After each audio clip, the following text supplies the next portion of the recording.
had this situation when driving into our driveway.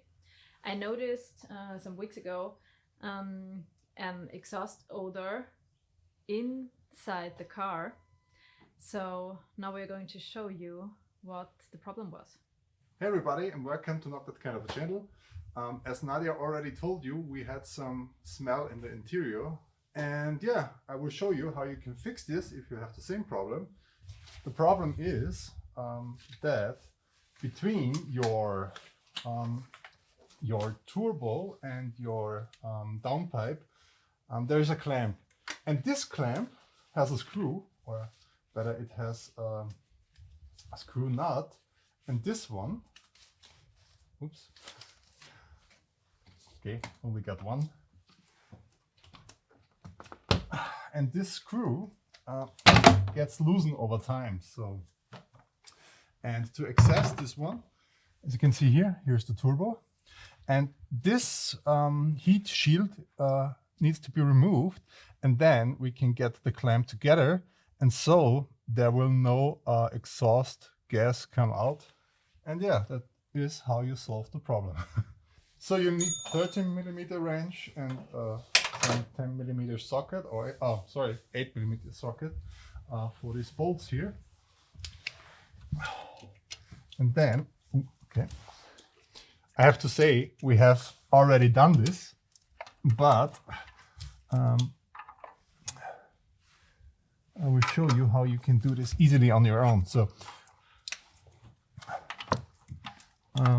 there are 4 screws, I think. So 3 8mm screws or bolts, and 1 13mm nut.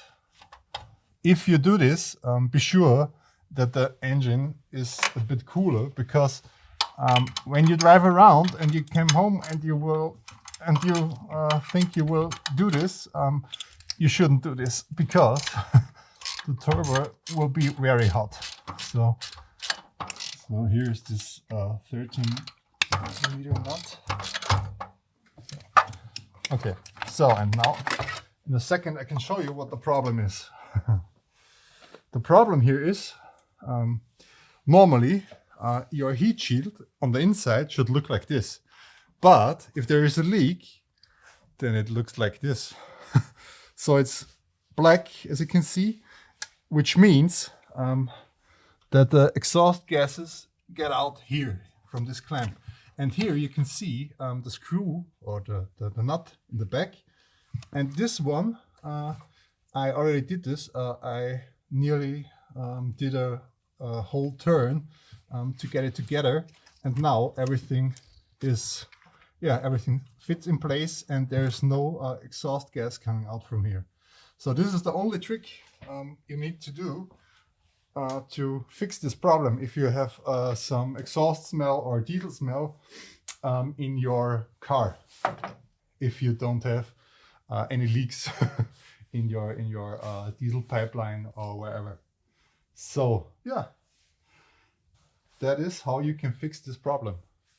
I hope you like the video, and if you do so, please give me a like. And if you want to see more from that kind of content and how to fix maybe your own Land Rover, please follow. Yeah, and that's it.